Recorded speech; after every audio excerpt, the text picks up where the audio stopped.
Most people cook an egg nearly every day and get almost every one of them a little bit wrong. A Nonna never wasted one.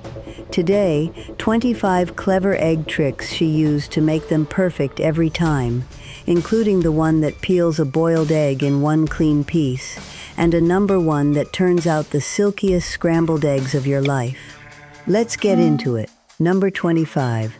Tell exactly how fresh an egg is by dropping it into a glass of water. Most people only find out an egg is off when they crack it and the smell hits them, and by then it's too late. A Nonna checked first, in 10 seconds. She lowered the egg into a tall glass of cool water. A truly fresh one sinks and lies flat on its side. A week-old one stands up on its end, and a bad one floats to the top. The reason is a tiny air pocket inside the shell that grows a little every day as moisture escapes through thousands of invisible pores. The more air, the higher it rides. Sinks and lies flat, you're safe. Floats, you throw it out. And that same egg will soon tell you which job it does best. Now, how to crack it without a single shard. Number 24.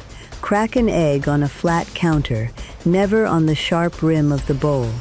Everybody taps it on the edge, and everybody ends up chasing little chips of shell around the white.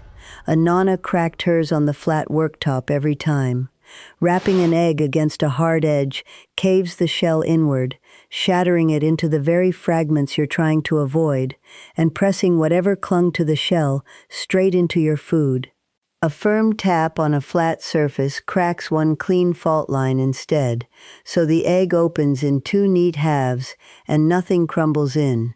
One confident knock, not a timid tap, and there's no shell to fish out at all. If these are the tricks you wish someone had taught you, subscribe and let's bring them back, and the next one saves you when a shard sneaks in anyway. Number 23. Lift a stray piece of shell out in a second with a wet fingertip, not a dry one. We've all been there. One shard slips into the bowl, and your dry finger just chases it round and round through the slippery white, never quite catching it. A Nonna wet her fingertip first, or reached for a larger piece of the broken shell. Dip your finger in water and the shard clings straight to it, because the water breaks the slippery film around it, and a bigger shell edge works even better, its sharp rim catching the fragment like a magnet. It slides right out. No more stirring the whole bowl to trap it against the side. A wet finger, or shell to shell, gone in a second, and the next one keeps your eggs fresh for weeks longer, just by turning them over. Number 22. Store your eggs pointed end down, not the way most cartons sit. Most people never think which way up an egg goes, and never notice it aging faster than it should. A Nonna always set hers point down.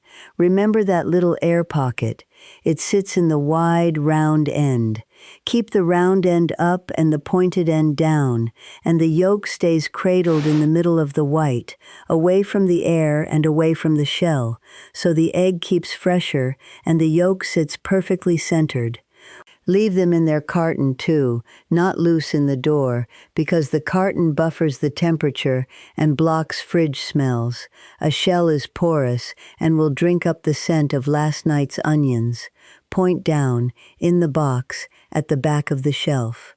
And the next one is the cleanest way to split a yolk from a white. Number 21. Separate a yolk from the white with an empty bottle, faster than any gadget. Passing a yolk between two shell halves works, but one slip of that sharp edge breaks it and clouds your whites. A Nonna had a cleverer way.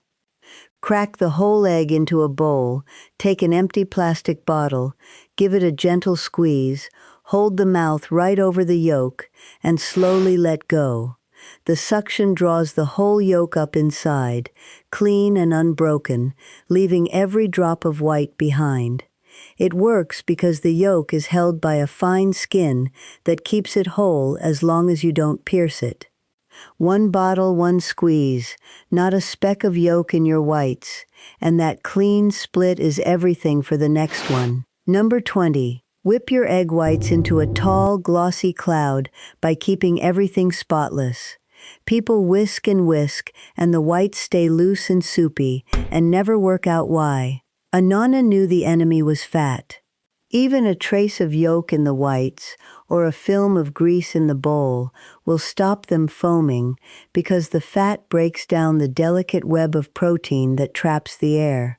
So she used a spotless glass or metal bowl, never plastic, wiped it round with a little lemon or vinegar, and let not a fleck of yolk get in.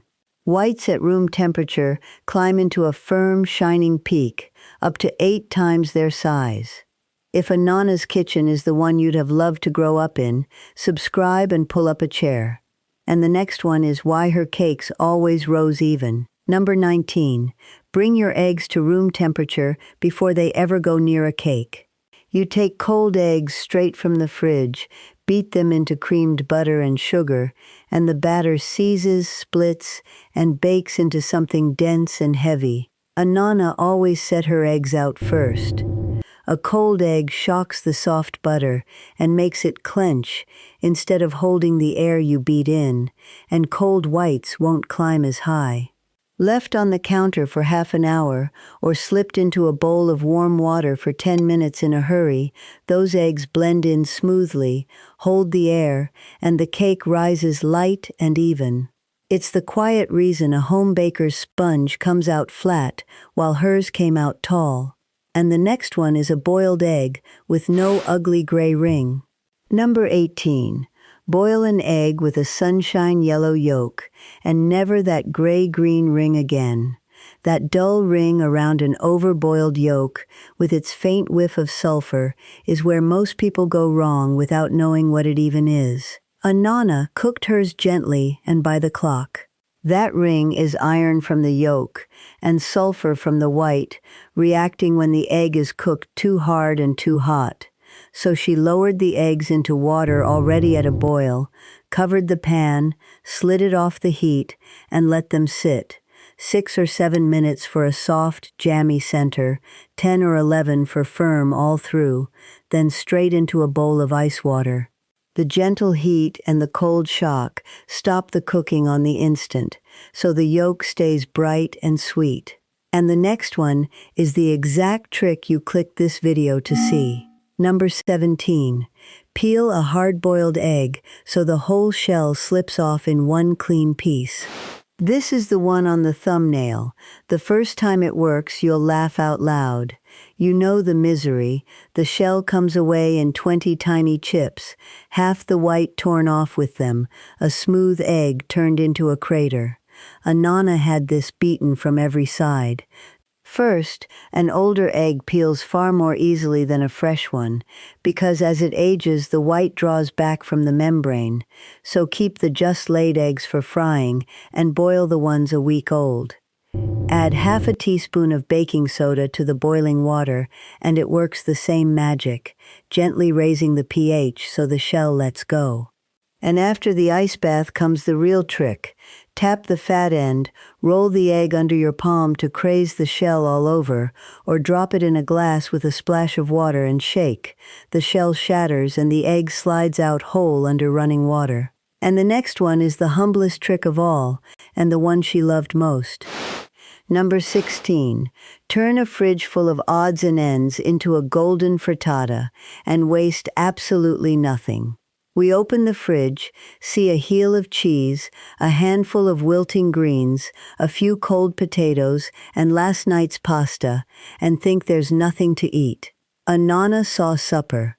She beat 6 eggs with a good pinch of salt, softened whatever scraps she had in a little oil, poured the eggs over, and cooked it low and slow until the edges set, then finished it under the grill until it puffed and turned golden. 10 minutes, 1 pan, a meal made of things you were about to throw away. And here's the truth Nonna lived by. A fridge full of leftovers isn't nothing to cook. It's a frittata waiting to happen, and it's knowing little things like that which quietly changes the way you eat. Every trick in this video, with the exact steps that make each one work, is written down in Nonna's handbook. The link is in the description below. Now, number 15, how to tell a boiled egg from a raw one without cracking it. Number 15, tell a hard-boiled egg from a raw one in a second, just by spinning it. You've a boiled egg lost among the raw ones, and cracking them to check only ruins them. A nonna gave the egg a spin, set it on its side and spin. A hard-boiled egg is solid right through, so it whirls fast and smooth like a top, while a raw one is still liquid inside, and that liquid drags and sloshes, so it wobbles and stops. Still, stop it with a fingertip, then lift off quickly. The boiled one stays dead still, but the raw one creeps on because the liquid inside is still turning.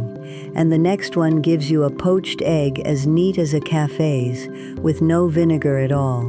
Number 14. Poach a perfect neat egg with no vinegar and no ragged white trailing off it. Most people drop an egg into furiously boiling water, it explodes into white cobwebs, and they splash in vinegar to save it. A nonna needed none of that. The real secret is a fresh egg. A fresh white is thick and holds, an old one spreads and shreds.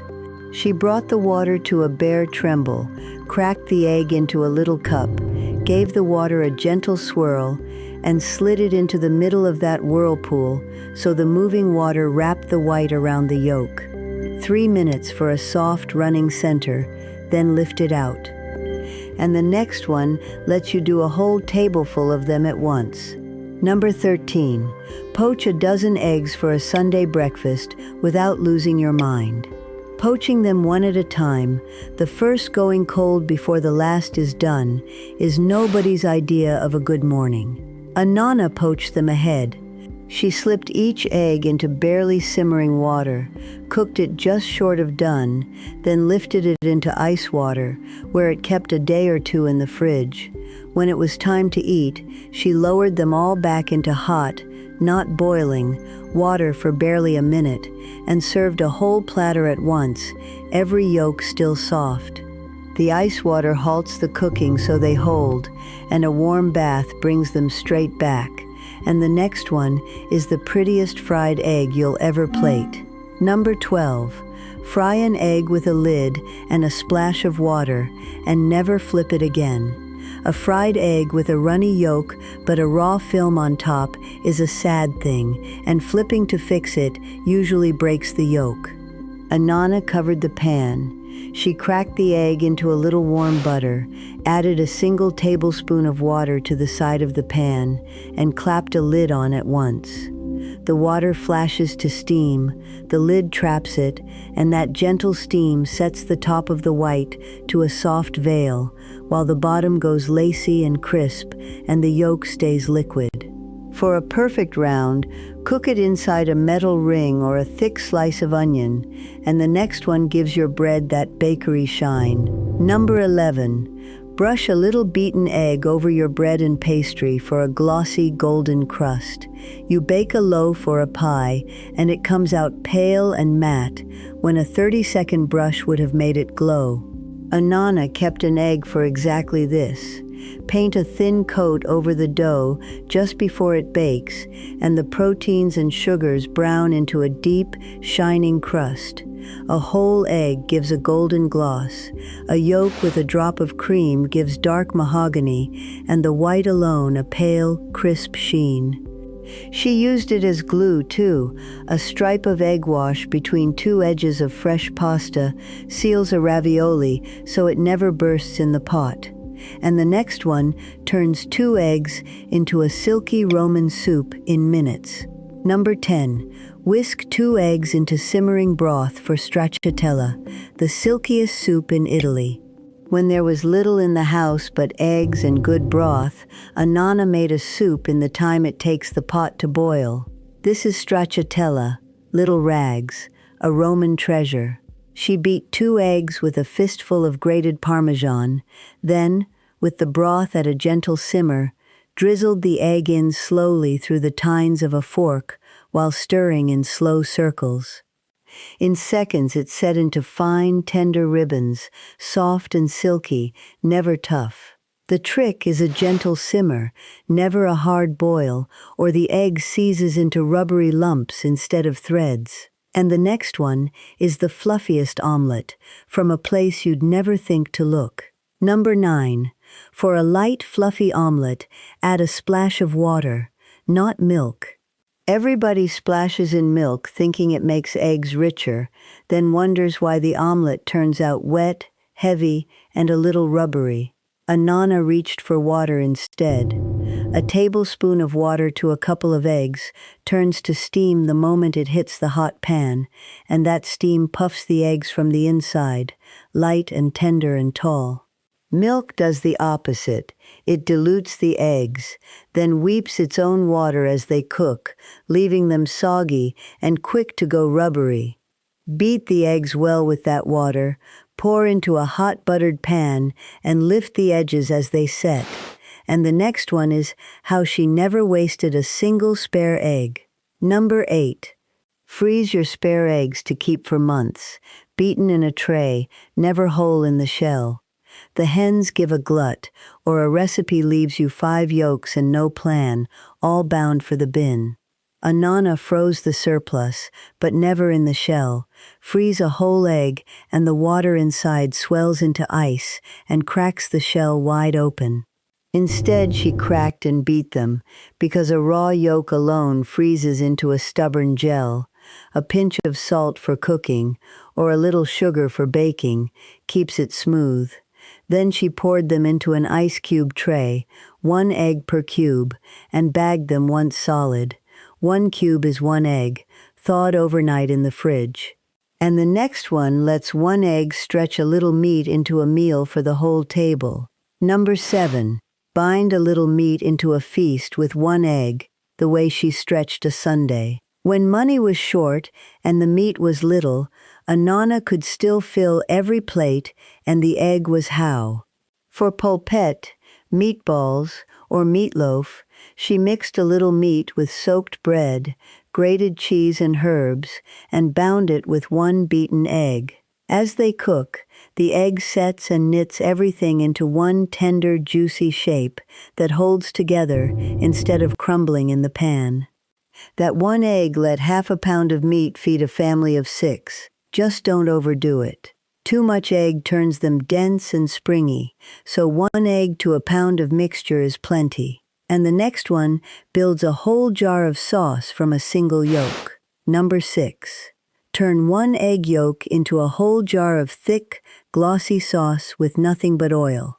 It looks like magic the first time. A single yolk swallowing a cup of oil, turning pale, thick and shining. Nonna understood the science in her hands. The yolk is full of a natural emulsifier that holds oil and a little lemon juice together instead of splitting apart. Start with a room temperature yolk and add the oil drop by drop, whisking hard until it thickens, then in a thin, steady stream. 1 yolk will carry almost a cup of oil into a rich, wobbling sauce. If it ever splits, start again with a fresh yolk and whisk the broken sauce back into it, drop by drop. And the next one tells you exactly which egg to reach for and when. Number 5. Match the egg to the job, because a fresh egg and an old egg are good at opposite things. People grab any egg for anything, then wonder why the poached one shredded or the boiled one wouldn't peel. Nonna chose with care, and the float test told her everything. A very fresh egg, one that sinks and lies flat, has a thick, tight white, so it's the one for poaching and frying, and for a meringue that needs to stand. An older egg, one that stands up in the glass, has a looser white and peels clean once boiled, so it's the one for hard boiling. Sort them by that 1 dip in a glass, and every egg does its best work. And the next one is a warm, golden cloud Italians have loved for centuries. Number 4. Whisk yolks, sugar, and sweet wine into zabaione, a warm golden cream with no cream at all. This is the pudding Nonna made when there was almost nothing in the house but eggs and a bottle of marsala. Into a bowl went egg yolks, a spoon of sugar, and a splash of sweet marsala, roughly one of each per person, set over a pan of barely simmering water. Then she whisked, and never stopped, until the yolks trickled into a pale, warm, airy foam, thick enough to fall in ribbons off the whisk, about 5 minutes. The gentle warmth cooks the yolks to a mousse. Let it truly boil and you'd have sweet scrambled eggs. And the next one is the secret to a custard that turns to silk, not lumps. Number 3. Stir hot milk into your eggs the slow way and get a silky custard instead of sweet scrambled eggs. Everyone who has made a custard has, at least once, ended up with a pan of sweet, lumpy egg. Nonna never did, because she warmed the eggs gently first, a step called tempering. She beat the yolks with sugar, then ladled in the hot milk a little at a time, whisking hard, so the eggs rose in temperature slowly instead of seizing all at once. Only then did she pour it back and stir it patiently over a low flame until it coated the back of a spoon, never letting it boil. That is crema pasticcera, the custard under half the desserts in Italy, and the next one saves the most famous egg sauce of all. Number 2. Make a real carbonara that stays silky and glossy, off the heat, and never with cream. The whole world thinks carbonara is eggs and cream, then can't understand why theirs turns to scrambled egg on the spaghetti. There is no cream in a real carbonara. The silk is nothing but egg and cheese. She beat egg yolks with a mound of grated pecorino, crisped the guanciale in its own fat, then took the pan off the heat before the egg went near it. Only then did she toss the hot, drained pasta with the egg, the cheese, and a good splash of the starchy cooking water off the flame, stirring hard, so the residual warmth turned it glossy and clinging. Put that pan back on the fire with the egg in it, and you get scrambled eggs on spaghetti. And number 1 is the silkiest scrambled egg you will ever taste. Number 1, the silkiest, creamiest scrambled eggs of your life, and almost everyone cooks them too fast. This is the one that changes breakfast forever. We crank the heat up high, wander off for a moment, and come back to dry, gray, rubbery lumps in a puddle. Nonna did the opposite. She beat the eggs well, melted a knob of butter over the lowest flame, poured them in, and then never stopped moving them, stirring and folding slowly as the softest little curds began to form, lifting the pan off the heat every few seconds so they never raced ahead of her. And here is the part that takes nerve. She took the eggs off the heat while they still looked glossy and underdone, because they keep cooking in their own warmth on the way to the plate. Low and slow, always moving, stopped early, small, creamy, tender curds, never gray, never dry, never rubbery. That, more than any other trick, was how Nonna could take the plainest thing in the kitchen and make it taste like the finest. So there they are, 25 clever egg tricks Nonna used to get the most from the humblest thing in the kitchen and never waste a single one. Learn even a handful, and you'll cook eggs better tomorrow than you did today, from the first crack to the last silky forkful. If you'd like them all gathered in one place, with the exact steps that bring each one to life, they're written down in Nonna's Handbook, linked in the description below. And that cast iron pan Nonna cooked nearly every one of these in, how she seasoned it, cleaned it, and kept it going for 50 years, is on your screen right now, so watch that one next. Subscribe, and let's keep bringing back the wisdom the world was about to forget.